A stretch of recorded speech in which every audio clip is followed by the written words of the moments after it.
Alhamdulillahi Rabbil Alamin. Wassalatu wassalamu ala ashrafil anbiya'i wal mursalin Sayyidina Muhammadin wa ala alihi wa ashabihi ajma'in. Qala rabbi shrah li sadri wa yassir li amri wa hlul 'uqdatam min lisani yafqahu qawli. Subhanaka la ilma lana illa ma 'allamtana innaka antal alimul hakim.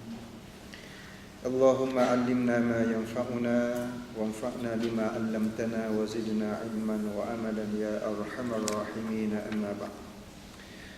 Alhamdulillah, pertamanya marilah sama-sama kita mengucapkan syukur pada Allah Subhanahu wa taala kerana pada petang ini kita diberikan kesempatan untuk sama-sama berada di dalam majlis ilmu. Pada tengah hari ini insya-Allah mudah-mudahan Allah Ta'ala memberkati pertemuan kita pada petang ini dan menganugerahkan kepada kita ilmu yang bermanfaat yang boleh kita gunakan dalam menuju kepada Allah Subhanahu wa taala. Insya-Allah mengisi masa petang yang ada ini dengan keuzuran ustaz yang sebenarnya tengah hari ini kita ada jemput syekh, seorang syekh daripada Syria. Oleh kerana beliau tak sihat, dia tidak hadir, tak dapat hadir pada petang ini. Kita isi masa yang ada ini insya-Allah untuk sama-sama kita berkongsi perkara-perkara yang boleh kita manfaatkan bersama. Dan petang ini insya-Allah kita akan rujuk kepada kitab Al-Adhkar yang kita baca pada setiap petang selepas daripada solat asar. Dalam kitab Al-Adhkar ni antara kitab-kitab yang baik, antara kitab yang sangat penting, yang mana ia telah dikarang oleh Al-Imam An-Nawawi rahimahullah. Kitab Al-Adhkar, pentingnya kitab Al-Adhkar ni sehingga para ulama telah mengungkapkan satu kata-kata dia, bi'idda washtaril adhkar, jual rumahmu kerana untuk membeli kitab Al-Adhkar. Bi'idda, jual rumah, washtaril adhkar, semata-mata kerana nak membeli kitab Al-Adhkar. Nak sebut pada kita kepentingan kitab Al-Adhkar tadi, sampai kepada tahap kalau terpaksa jual rumah, jual rumah. Tapi kitab Al-Adhkar ni tidaklah sampai kita perlu jual rumah, kan?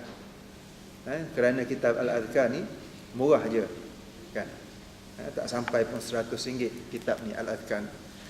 Tapi nak menunjukkan tentang kepentingan ilmu yang ada dalam kitab Al-Adhkar tadi, kerana di dalamnya dihimpun pelbagai keperluan seorang manusia dalam kehidupan ini, dari segi amalan-amalan dan juga zikir dan doa yang perlu dilaksanakan dalam menjadikan dirinya seorang manusia, pertama yang taat kepada Allah Subhanahu wa taala, dan yang keduanya menghindarkan diri daripada segala perkara-perkara yang dia tidak ingini, daripada gangguan syaitannya, daripada keburukan makhluknya dan sebagainya. Ini antara perkara-perkara yang berlaku dalam kehidupan manusia. Jadi tak boleh lagi. Sebab itulah Nabi SAW mengajar kepada kita daripada bermula daripada manusia ingin tidur sehinggalah manusia ingin tidur kembali, bangkit daripada tidur sehinggalah ingin tidur kembali, doa-doa dan zikir-zikir yang telah diajar oleh baginda Nabi SAW. Sebahagian besarnya telah dikutip oleh Imam An-Nawawi dan dihimpunkan di dalam kitab Al-Adhkar ni. Cuma tugas kitanya ialah untuk menggali balik, baca balik, hafaz, amalkan apa yang telah diajar oleh baginda Nabi SAW. Sabtu lepas kita buat kursus perubatan Islam bersama dengan Fadil Ustaz Ahmad Dusuki Abdul Rani. Satu hari kursus tu, Sabtu pagi sampailah petang, kan? Paginya teori, Ustaz Dasuki Abdul Rani menceritakan bahagian part-part perubatan Islam ni, ataupun dia panggil alternatif, perubatan alternatif. Dia perubatan Islam tidak menafikan untuk kita pergi jumpa doktor. Pergi jumpa doktor dulu. Kalau kita sakit, pergi jumpa doktor, cek. Kalau perlu X-ray, tengok penyakit dan sebagainya. Kemudian perlu ambil obat. Tetapi ada ketikanya lepas kita pergi jumpa doktor, ambil obat dan sebagainya, cek, macam tak ada sakit, tapi orang tu sakit. Kan? Itu pada part kat situ lah barulah perginya rawatan perubatan Islam tu tadi. Datang membantu. Sebab dalam kehidupan kita ni kita tidak boleh lari daripada perkara tersebut. Itu yang diceritakan. Dalam kes-kes yang diceritakan oleh beliau, banyak kes-kes yang kita rasa macam tak logik perkara itu berlaku, tapi dia memang berlaku. Ada satu cerita yang diceritakan, seorang yang sakit sampai dia tak boleh nak berjalan, kaki dia dalam peha dia. Bila di X-ray, tengok berceracak paku dalam peha dia. Tak tahu paku tu datang dari mana, tuan-tuan. Bila pergi kat hospital X-ray, doktor kata memang tak boleh nak bedah. Nak bedah macam mana? Banyak sangat.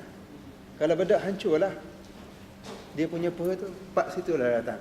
Pergi dekat perubatan Islam, dia bacakan dia ayat-ayat syifa dan sebagainya. Dia tepuk dan keluar. Kata Ustaz Zulkifli Abdul Ghani ada 240 pucuk paku dalam peha dia. Ini semua adalah ilmu-ilmu yang Allah Ta'ala izinkan bagi orang yang buat perkara tersebut. Ilmu sihir ni haram. Haram hukumnya. Tapi ia boleh berlaku dengan izin Allah. Itu antara perkara-perkara yang berlaku dalam kehidupan kita. Sebab itulah antara perkara yang penting dalam kehidupan manusia selain daripada ibadah pada Allah Ta'ala ialah zikir dan doa yang perlu diamalkan dalam kehidupan. Kerana zikir dan doa ini dia melindungi manusia daripada kejahatan syaitan yang sentiasa ingin menyesatkan manusia dan melakukan kejahatan pada manusia, dan juga menjauhkan manusia daripada perkara-perkara yang tidak baik. Nabi SAW sebut zikrullah ini dia ibarat macam kubu bagi orang-orang yang beriman. Seorang bila dia lari dan dikejar oleh musuhnya, dia lari sehinggalah dia jumpa satu kubu, dia masuk dalam kubu, dia tutup rapat pintu dan sebagainya sehingga musuh dia tidak mampu kejar lagi. Itulah laksananya, kata Rasulullah sallallahu alaihi wasallam, zikir itu laksana kota ataupun dia panggil apa? Istana yang teguh, rumah yang teguh yang melindunginya daripada dikejar oleh syaitan. Manusia ni dia sentiasa dikejar oleh syaitan. Kejar syaitan kejar dia apa tujuannya? Ialah untuk menyesatkan manusia daripada jalan Allah Ta'ala dan untuk menyakitkan manusia serta menjadikan manusia ini orang-orang yang lupa pada Allah Ta'ala. Yang melindungi dia ialah zikir dan doa. Kata baginda Nabi SAW. Jadi petang ini insya-Allah kita akan baca sikit dalam kitab Al-Adhkar ni, sambungan daripada apa yang telah kita baca dalam pertemuan-pertemuan selepas daripada asar. Setiap hari yang lepasnya, lastnya kita berhenti pada kitab yang ke-6 dalam kitab Al-Adhkar. Kita telah baca 5 kitab ataupun fasal.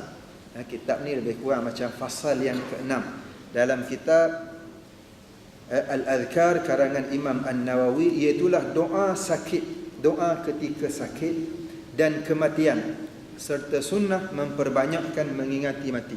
Bab ni dia cerita tentang doa yang melibatkan berkait dengan sakit, sampailah melibatkan kematian, sampailah menguruskan perkara-perkara yang berkait dengan kematian. Semuanya diajar oleh Rasul sallallahu alaihi wasallam. Perkara ini perkara yang pasti, setiap orang akan melaluinya. Hidup dia punya pasangannya mati. Allah Ta'ala ciptakan sesuatu ni, makhluknya semua berpasangan. Kerana apa? Kerana berbeza dengan Allah. Allah tu sifatnya Ahad, Esa. Tidak ada yang Esa selain daripada Allah. Yang lain Allah Ta'ala ciptakan berpasangan. Manusia, lelaki itu Allah Ta'ala ciptakan pasangannya perempuan. Positif, negatif. Hitam lawannya putih. Masing-masing ada pasangan masing-masing. Semuanya Allah Ta'ala ciptakan pasangan. Begitulah hidup, pasangannya ialah kematian. Pasangan kepada hidup itu ialah mati. Bab yang pertama, galakan untuk banyak memperingati mati. Kami riwayatkan dengan sanad-sanad yang sahih di dalam kitab At-Tirmidzi, kitab An-Nasa'i, kitab Ibnu Majah dan selainnya, daripada Abu Hurairah radhiyallahu taala anhu, daripada Rasulullah sallallahu alaihi wasallam, bahawa baginda bersabda, "Akthiru dzikra hadhimil ladzat", yakni al-maut. Maksudnya Rasulullah sallallahu alaihi wasallam bersabda, perbanyakkanlah mengingati pemotong segala kelazatan, iaitulah kematian. Imam Tirmizi mengatakan hadis ini hadis hasan. Ini bab yang pertama dalam kitab ini, galakan supaya kita kena banyak ingat mati. Kan? Kerana apa kita kena banyak ingat mati? Para ulama sebut mati ni dia macam break dalam kehidupan. Break dalam kehidupan. Kehidupan kita ni kadang-kadang kita laju berjalan, bergerak. Pergerakan kita ni laju. Yang menyebabkan kita tersedar daripada pergerakan tersebut ialah bila kita ingat kematian. Kadang-kadang laju jalan kita ni sampai kita langgar batas-batas dan larangan Allah Subhanahu Wa Taala. Yang menjadikan kita break, ingat balik ialah bila kita ingat pada mati. Ya, itu tujuannya. Ingat pada mati ni bukan menjadikan seorang manusia itu pasif.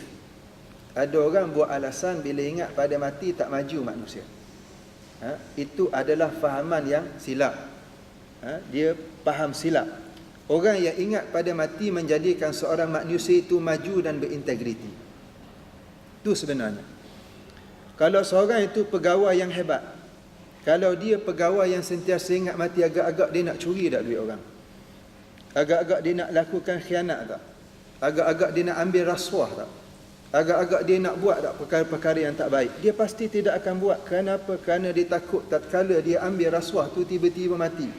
Balik lepas ambil rasuah tiba-tiba balik aksiden kemalangan mati. Kan? Apa nak jadi pada duit rasuah yang diambil tiba-tiba? Kan? Kalau orang ingat pada kematian, dia tak akan buat perkara itu. Dia akan buat kerja yang terbaik. Kan? Dia akan buat perkara yang terbaik. Nabi SAW sebut itu dari segi seorang manusia yang bekerja. Dari segi seorang manusia yang merupakan seorang hamba Allah, seorang hamba yang ingat pada mati, dia akan jadi seorang manusia yang sentiasa menyediakan bekalan. Kan? Kerana apa? Kerana dia sedar dia akan bila tiba masanya akan bertemu dengan Allah. Orang-orang yang bertemu dengan Allah Ta'ala kalau tak siapkan bekalan, dia adalah orang yang paling menyesal. Paling menyesal. Kan? Dia akan paling menyesal. Dan sesalam pada waktu itu adalah penyesalan yang tiada gunanya di sisi Allah Ta'ala. Tak ada peluang untuk kembali, tuan-tuan. Kan? Orang yang ingat pada mati, dia akan sentiasa menjadi seorang manusia yang cerdik sekali. Kan? Pernah Rasul SAW sebut apa? Atadruna manil akyas. Nabi tanya sahabat, kamu tahu tak siapa orang yang cerdik? Siapa orang yang brilian? Sebenarnya al-akyas, orang yang paling cerdik. Kan? Nabi SAW tanya sahabat. Lalu sahabat memberikan jawapan yang pelbagai. Mungkin kita pun akan memberikan jawapan yang pelbagai bila Nabi tanya siapa yang paling cerdik di kalangan kamu. Mungkin kita katakan orang tu orang yang ada PhD. Oh, cerdik. Sebab habis dah. Habis level pengiktirafan dari segi ilmu bila orang tu ada PhD. Oh, seorang tu ada 3 PhD. Oh, lagi hebat. Kan? Cerdik. Dari segi nilai yang diletakkan oleh manusia. Mungkin itulah nilainya. Tapi Nabi SAW sebut, al-kayyis man dana nafsah wa amila lima ba'dal maut. Tapi Nabi buat neraca lain. Nabi nilai kecerdikan itu daripada neraca yang Allah Subhanahu Wa Taala inginkan. Al-kayyis, kata Nabi, man dana nafsah. Orang yang cerdik ni ialah orang yang sentiasa menghitung dirinya. Wa amila lima ba'dal maut, dan orang yang beramal untuk kehidupan selepas mati. Itu orang cerdik. Kan? Orang yang beramal untuk kehidupan selepas mati, itulah orang yang cerdik sebenarnya. Kalau orang tu ada 10 PhD pun, 40 PhD pun, tapi dia tidak ada sediakan bekalan untuk kehidupan selepas mati, orang ni tak cerdik pada pandangan Allah. Kerana apa? Kerana dia mengutamakan kehidupan singkat yang sementara sehingga dia meninggalkan kehidupan yang kekal abadi. Ini bukan orang cerdik, tuan. Bukan orang cerdik. Kita ni kalau boleh, orang yang cerdik ialah orang yang dia punya perancangan untuk jangka masa panjang, bukan untuk jangka masa pendek. Kehidupan dunia ni untuk jangka masa pendek. Kehidupan akhirat ialah untuk jangka masa yang panjang. Kehidupan atas dunia ni paling lama orang boleh hidup mungkin 90 tahun. Kalau dia boleh dengan 90 tahun ini membahagiakan hidupnya di dunia akhirat, oh ni orang cerdik. Ni orang cerdik. Tapi kalau umur dia 90 tahun menyebabkan dia merana dalam kehidupannya di hari akhirat kekal, ini orang yang tidak cerdik di sisi Allah Ta'ala. Man dana nafsah. Nabi sebut orang yang cerdik ialah orang yang sentiasa hisap diri dia. Dia hitung banyak mana amal yang telah dia buat. Wa amila lima ba'dal maut, dengan hitungan tersebut dia mensiap sediakan bekalan untuk kehidupan selepas mati. Itu tujuan Nabi SAW sebut.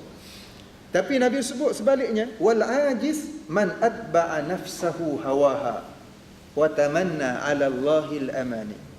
Orang yang bodoh pula, orang yang lawan pada cerdik, orang yang lemah. Lemah pemikirannya, lemah tindakannya, ajiz. Orang yang tidak cerdik, man atba'a nafsahu hawaha. Orang yang dirinya mengikut hawa nafsu dia. Tindakan dia mengikut hawa nafsu. Hawa nafsunya di hadapan. Wa tamanna 'ala Allahil amani, tetapi dia berangan-angan supaya Allah Ta'ala memberikan kebaikan padanya. Ini adalah orang yang tak cerdik, kan? Dia kata tak apalah sembahyang, Allah Ta'ala Maha Pengampun, Allah Ta'ala Maha Penyayang, nanti Allah Ta'ala sayang pada kita, Maha lembut dan sebagainya. Mudah-mudahan Allah Ta'ala beri kebaikan pada kita. Itu dipanggil angan-angan, kan? Angan-angan. Betul Allah Ta'ala Maha Pengampun, Maha Penyayang, tapi kepada hamba-hambanya yang ingin kembali kepada Allah. Tapi kepada hamba-hambanya yang lupa pada Allah, Allah Ta'ala sifatnya apa? Ada sifat Allah Ar-Rahim, Maha Pengampun. Ar-Rahman, Ar-Rahim, Maha Pengampun, Maha Penyayang. Tapi jangan lupa ada sifat Allah Al-Muntaqim, yang Maha membalas dendam. Kan? Al-Mutakabbir, sifat Allah Ta'ala yang Maha sombong. Al-Jabbar, sifat Allah Ta'ala yang, kalau Jabbar ni zalim, yang Maha ganas, dia punya tindakannya. Maknanya Allah Ta'ala walaupun mempunyai sifat-sifat yang penyayang, penyayang itu kepada hamba-hambanya yang ingat pada Allah, tapi dalam masa yang sama Allah Ta'ala mempunyai sifat-sifat yang sebaiknya, kan? Sebaliknya. Tapi itu adalah atas dasar kesempurnaan sifat Allah Subhanahu Wa Ta'ala. Sebab itu dalam bab ini galakan supaya kita banyak ingat pada mati, ingat pada mati, kan? Supaya apa? Supaya kita beringat untuk bawa bekal. Bawa bekal bertemu dengan Allah Subhanahu Wa Ta'ala, kan? Makin tua kita, makin dekat kita pada mati, kan? Sikit-sikit Allah Ta'ala cabut kita punya nikmat. Saya masuk 4 series, masuk 4 series sikit lah. Dulu mata okey je baca, sekarang ni mata kena tengok banyak-banyak sikit, kelabu dah. Kan? Kenapa ni? Allah Ta'ala cabut sikit-sikit. Dulu rambut hitam, tuan-tuan. Sekarang ni buka, orang rumah kata, banyak dah putih rupanya. Tak sedar kita tua dah, kan?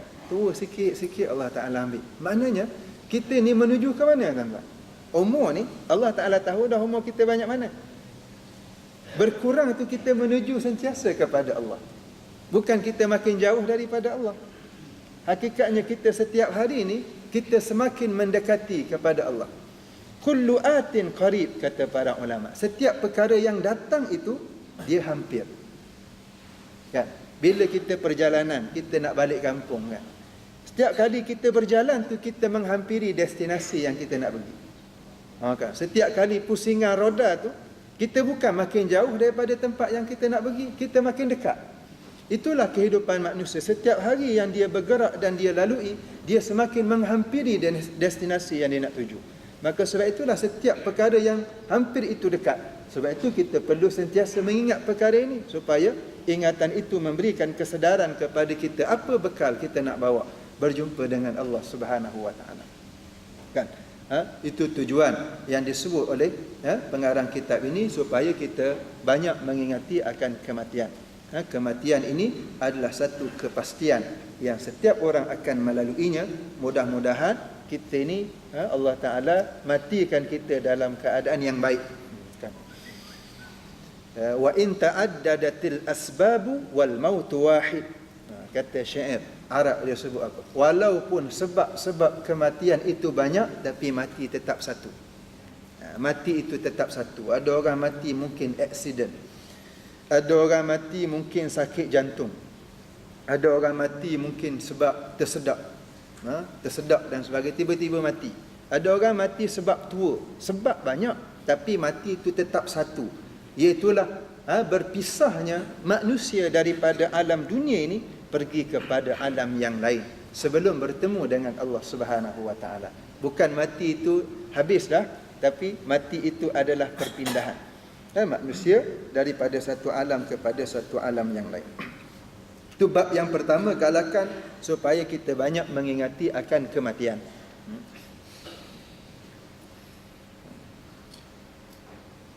Bab yang kedua, sunnah bertanya kepada keluarga pesakit dan kaum kerabatnya. Bab yang kedua dalam kitab yang ke-6 ini, dalam fasal yang ke-6 dalam kitab Al-Adhkar, bab sunnah kita bertanya kepada keluarga orang sakit. Macam mana keadaan orang yang sakit tu? Kita jumpa dia, kita tanya keadaan dia. Sunnah kita tanya, kita ambil tahu. Dan juga kaum kerabat. Bila kita jumpa kaum kerabat, kita tanya macam mana keadaan dia. Kan? Kita jumpa kawan kita, kita tahu ada kaum kerabat dia yang sakit, kita jumpa dia, kita tanya dia macam mana keadaan orang tu. Itu sunnah hukumnya. Kita ambil tahu tentang orang yang sakit. Bahkan dia adalah merupakan satu perkara yang boleh menimbulkan hubungan yang rapat antara satu sama lain, yang menunjukkan bahawasanya kita ni cakna terhadap keadaan sahabat kita itu tadi. Kami riwayatkan di dalam Sahih Al-Bukhari dari Ibnu Abbas radhiyallahu taala anhu, bahawa Ali radhiyallahu taala anhu keluar daripada kediaman Rasulullah sallallahu alaihi wasallam setelah menjenguk baginda daripada sakit yang dideritai oleh baginda sehingga menyebabkan kematiannya. Lalu orang-orang bertanya, "Wahai Abu Hasan, bagaimana keadaan Rasulullah sallallahu alaihi wasallam?" Lalu Ali radhiyallahu taala anhu menjawab, "Alhamdulillah, baginda hampir sembuh." Alhamdulillah, baik. Baginda hampir baik. Artinya sudah hampir sembuh menurut perkiraannya, atau sebagai ungkapan rasa yakin atas kesembuhan beliau, atau beliau telah sembuh daripada hal-hal yang biasanya ikut dideritai oleh si sakit, seperti kerasahan dan lalai. Ini antara perkara yang sunnah dilakukan. Pertama daripada hadis ni, sunnah kita tanya orang keadaan orang yang sakit itu. Yang keduanya, jawapan bagi orang yang ditanya itu, jawapan yang diberikan mesti jawapan yang optimis. Kepada apa? Kepada yang terbaik yang akan dianugerahkan oleh Allah Subhanahu wa taala.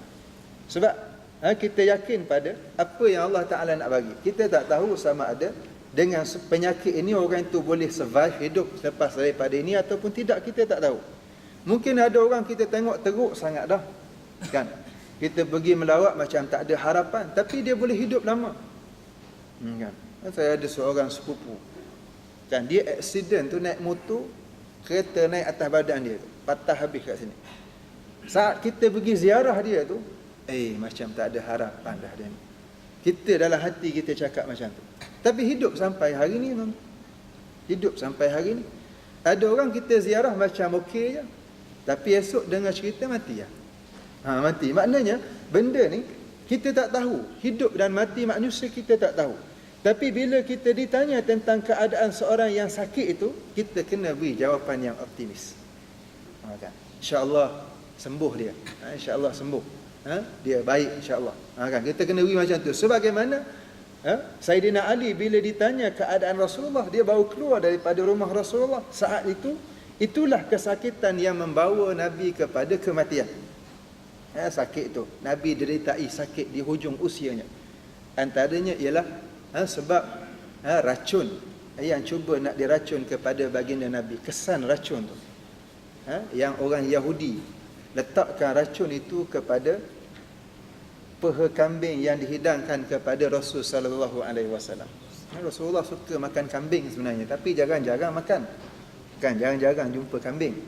Kan saya sekala jumpa kambing, tapi bila nampak kambing, peha kambing pula panggang, orang Yahudi itu letak racun pula. Rasulullah nak makan, tapi Allah Ta'ala jadikan peha kambing itu berkata kepada Rasulullah, ya Rasulullah, inni masmum, aku diletakkan racun. Rasulullah letak balik, tak makan, tapi kesan racun itu memberikan kesan kepada Nabi SAW.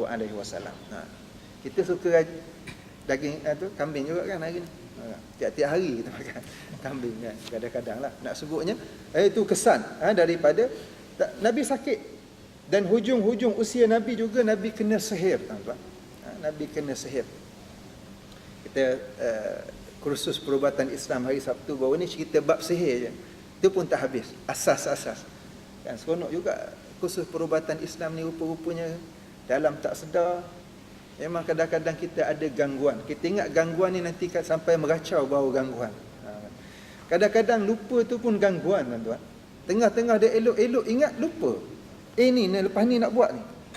Lepas sudah tak buat, esok baru ingat balik nak buat. Itu pun salah satu bentuk gangguan, tuan-tuan. Kan? Rupanya ada gangguan rupanya. Banyak gangguan.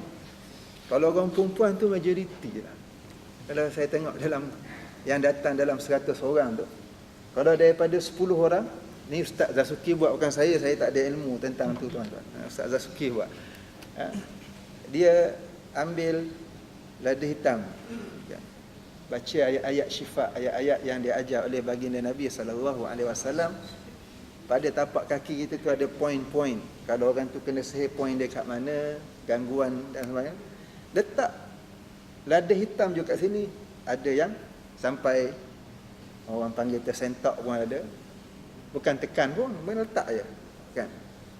Ada yang sampai tak boleh nak bangun pun ada. Maknanya memang ada gangguan dalam badan manusia itu. Secara kadang-kadang kita tak sedar. Kan? So itu zikir-zikir dan doa yang diajar oleh baginda Nabi, tujuannya ialah untuk melindungi kita daripada banyak perkara-perkara yang dalam kehidupan kita ni, kita secara kita tak sedar mengganggu dalam kehidupan kita. Kan? Itu adalah antara ikhtiar-ikhtiar yang kita boleh lakukan. Rasulullah hujung usia pun Nabi kena sihir. Kan, Nabi kena sihir sehingga Nabi lupa berapa rakaat dia sembahyang. Dia lupa selepas dia bersama dengan isterinya dia mandi ke tak lagi. Nabi lupa Allah. Kan? Di hujung usianya. Sehingga Allah Ta'ala turunkan kepada baginda Nabi SAW dua surah, dipanggil surah Al-Mu'awwizatain, surah Al-Falaq dengan surah An-Nas. Nabi baca lega daripada sihir yang dihantar kepada baginda Nabi SAW. Surah Al-Falaq tu surah cerita tentang sihir, kejahatan sihir yang dilakukan oleh orang-orang yang melakukan kejahatan, orang yang jahat yang melakukan kejahatan, dan dia akan memberikan kesan dengan izin Allah. Nabi SAW terkesan dengan sihir. Sehinggalah Allah Ta'ala nak dalam, kalau tuan-tuan baca tafsir surah Al-Alaq, surah Al-Falaq tu tadi, Qul a'udzu birabbil falaq, ada riwayat yang menceritakan sehingga waktu Nabi disihir tu, Nabi bermimpi didatangi oleh dua orang malaikat dalam mimpi baginda. Dua malaikat ini berdialog di sisi Nabi. Nabi dalam keadaan sedar tak sedar dalam tu. Oh, lelaki ni telah disihir dan sebagainya. Dua lelaki ni sedang berdialog disihir atas sikap yang dibalut dengan benang dalam rupa manusia, kemudian diletakkan di dalam satu perigi, di dalam dasar perigi yang telah tidak digunakan lagi. Sehinggalah lepas dialog itu berlaku, Nabi tersedar. Dan bila Nabi sedar, Nabi ceritakan apa yang dia tengok dalam mimpi dia tadi. Dan Nabi pesan kepada sahabat supaya tengok tempat yang dia dengar dua orang bercakap di sisi Nabi waktu Nabi dalam mimpi. Sahabat pergi tengok dalam perigi tersebut, ada jumpa benda yang dimaksudkan oleh baginda Nabi SAW. Kan?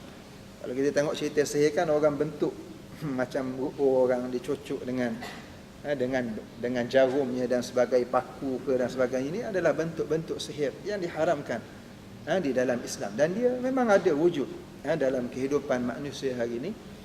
Maka kita kena berlindung daripada gangguan ataupun perkara-perkara tersebut, antaranya dengan kita mendekatkan diri kepada Allah Subhanahu wa taala. Bila kita dekat dengan Allah Subhanahu wa taala, kita akan secara automatiknya didekati oleh para malaikat. Bila kita didekati oleh para malaikat, kita akan secara confirmnya, secara automatiknya akan dijauhi oleh makhluk-makhluk yang jahat, syaitan dan sebagainya. Itu tujuan dia. Pernah Tok Guru Datuk Dr. Harundin, dia sebut waktu ketika kita panggil dia datang ke sini, kita buat majlis zikir, majlis zikir di sini selepas solat maghrib. Dia sebut salah satu sebab kenapa kita buat majlis zikir ni, tuan-tuan. Kan? Majlis zikir ni Nabi SAW sebut, bila satu-satu majlis zikir, majlis ilmu, Nabi SAW sebut, setiap majlis zikir dan majlis ilmu ni, dia akan didatangi dan dikelilingi oleh para malaikat. Kita je tak nampak, tuan-tuan. Kalau kita nampak, susah juga kita nak duduk kat mana pun kita tak tahu. Kan? Tapi memang Allah Ta'ala jadikan begitu. Makhluk malaikat ni, dia tak nampak dan dia besar. Nabi sebut bila ada majlis ilmu, majlis zikir, malaikat akan mengelilingi. Bila malaikat mengelilingi majlis ilmu, malaikat ni orang yang baik, orang yang sentiasa taat pada Allah Ta'ala. Bila yang didekati ni ialah para malaikat, sudah semestinya para syaitan, para jin yang tidak baik ni akan menjauhkan diri. Kan? Itu secara automatiknya macam tu. Sebab itu, tuan-tuan, kalau kita nak supaya rumah kita ni dijauhi oleh makhluk-makhluk yang tidak baik, jangan kita buat dalam rumah kita ni perkara-perkara yang boleh mendatangkan mereka. Kan? Perkara-perkara yang menjauhkan malaikat daripada rumah kita, apa dia? Kan? Perkara-perkara yang menjauhkan malaikat daripada rumah kita, apa dia? Banyak benda. Kan? Nyanyian lah, benda-benda yang melalaikan lah, benda-benda yang lara, itu semua benda-benda yang menyebabkan malaikat jauh. Yang dekat apa dia? Sudah semestinya syaitan. Tetapi kalaulah rumah kita itu dimeriahkan dengan perkara-perkara yang boleh mendatangkan para malaikat, bacaan Al-Qurannya, maghrib anak-anak baca Quran, isteri sama baca Quran dan sebagainya, salat berjemaah bersama-sama, ada ketika-ketikanya majlis-majlis ilmu dalam rumah kita dikumandangkan, sudah pasti akan datang di situ para malaikat, dan secara automatiknya akan jauhlah syaitan dan iblis serta golongan-golongannya. Gitu. Dia secara logiknya macam tu je. Kan? Dia perkara-perkara yang mudah. Tapi kita ni, hati manusia ni, biasanya dia lebih cenderung kepada perkara-perkara yang negatif, perkara yang tak baik. Dan akhir sekali, banyaklah perkara-perkara yang berlaku dalam kehidupan kita.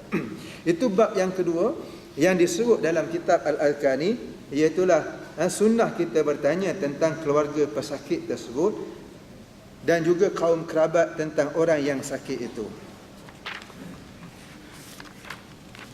Bab yang ketiga, kita baca sikit bab yang ketiga. Zikir yang diucapkan oleh orang yang sakit, yang diucapkan untuknya, dan pertanyaan tentang keadaannya. Apa zikir bila kita sakit? Kita boleh ucapkan.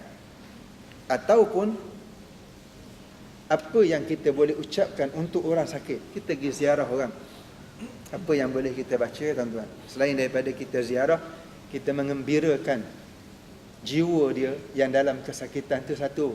Kan? Bila kita ziarah pun satu, paling minimum faedah dia ialah orang yang sakit tu gembira bila kita ziarah dia. Kan? Jangan ziarah kerap sangat, jangan ziarah lama sangat, jangan ziarah cakap benda-benda yang mengarut, tapi ziarah cerita benda-benda yang baik, mengembirakan dia. Itu salah satu faedahnya. Yang kedua, faedah yang kedua ialah doa yang kita nak bagi kepada orang yang sakit. Apa yang boleh kita lakukan? Kami riwayatkan dalam Sahih Bukhari dan Sahih Muslim daripada Aisyah radhiyallahu taala anhu, bahawa apabila Rasulullah sallallahu alaihi wasallam beranjak ke tempat tidurnya setiap malam, baginda menyatukan kedua telapak tangannya. Nabi satukan kedua telapak tangannya bila Nabi nak tidur, kemudian meniupnya, dan membaca surah Al-Ikhlas, surah Al-Falaq dan surah An-Nas. Nabi Nabi rapatkan kedua tangannya, Nabi baca 3 kul tadi dan Nabi tiupkan ke tapak tangannya, lalu mengusapkan ke sekujur tubuhnya yang terjangkau. Baginda melakukannya mulai daripada kepala, wajah, tubuh badannya yang hadapan. Hal ini baginda lakukan sebanyak 3 kali sebelum tidur. Kalau kita baca surah Al-Falaq, surah Al-Falaq ni surah apa? Al-Falaq ini ialah waktu malam. Qul a'udzu birabbil falaq. Aku minta berlindung dengan Allah Ta'ala, Tuhan yang memiliki waktu falak, waktu malam. Waktu malam biasanya orang buat kerja jahat. Orang nak sihir orang pun malam. Orang jumpa Tok Bomoh pun malam biasanya. Orang nak nurun nombor pun zaman dulu, nak nurun nombor ekor, orang tak pergi siang sehari, tuan-tuan. Kan? Orang pergi malam-malam, pergi tempat-tempat pokok besar ni dia cari. Kan? Nak nurun nombor malam. Sebab tu malam tu Nabi SAW dalam ayat Al-Quran tadi ajar supaya kita minta berlindung dengan Allah. Dan bila kita nak tidur pun biasa malam. Bila kita nak tidur malam tu, kita minta dengan Allah Ta'ala.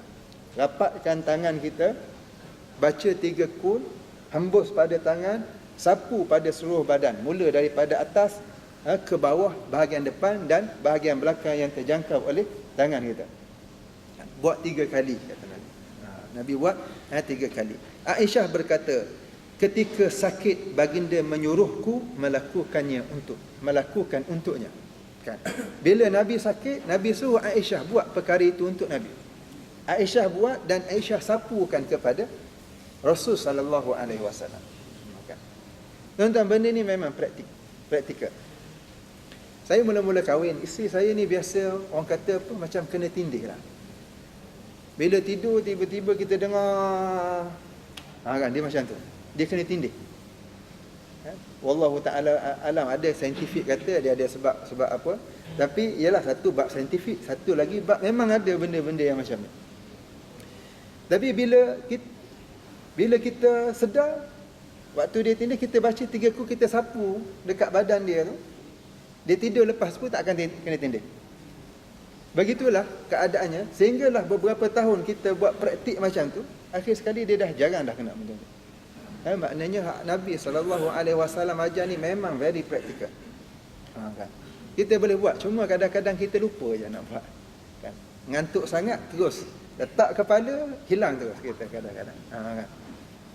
Dan benda ni memang kita kena lakukan dalam tidur kita. Satu, yang kedua, nak melindungi kita pada malam tersebut daripada kejahatan-kejahatan makhluk. Yang kedua, kalaulah takdirnya kita mati pun malam tu, alhamdulillah, kita mati pun dalam keadaan ucapan kita yang terakhir baca Quran. Kan? Ucapan kita yang terakhir itu kita baca Quran, surah-surah yang Allah Ta'ala perintahkan untuk kita baca. Pada riwayat yang lain dalam kitab As-Sahih disebutkan bahawa Nabi SAW meniupkan untuk dirinya ketika sakit yang menyebabkan kematiannya dengan al-mu'awwidhat, yakni 3 kul tadi. Aisyah mengatakan, ketika sakitnya semakin tenat, akulah yang meniupnya dengan doa-doa tersebut dan aku mengusapkan tangannya untuk keberkatan. Kata Aisyah, waktu Nabi sakit, Nabi dah tak daya lagi, sakit yang sangat teruk, kesan daripada sihir, kesan daripada racun itu tadi. Aisyah kata, aku bacakan untuk Nabi. Aku pegang tangan Nabi, aku baca, aku tiup pada tangan Nabi, aku usapkan pada seluruh jasad Nabi dengan tangannya, tangan Nabi SAW yang penuh dengan keberkatan. Aisyah buat untuk Rasul SAW waktu Rasulullah SAW di hujung usianya yang sakit tu. Ketika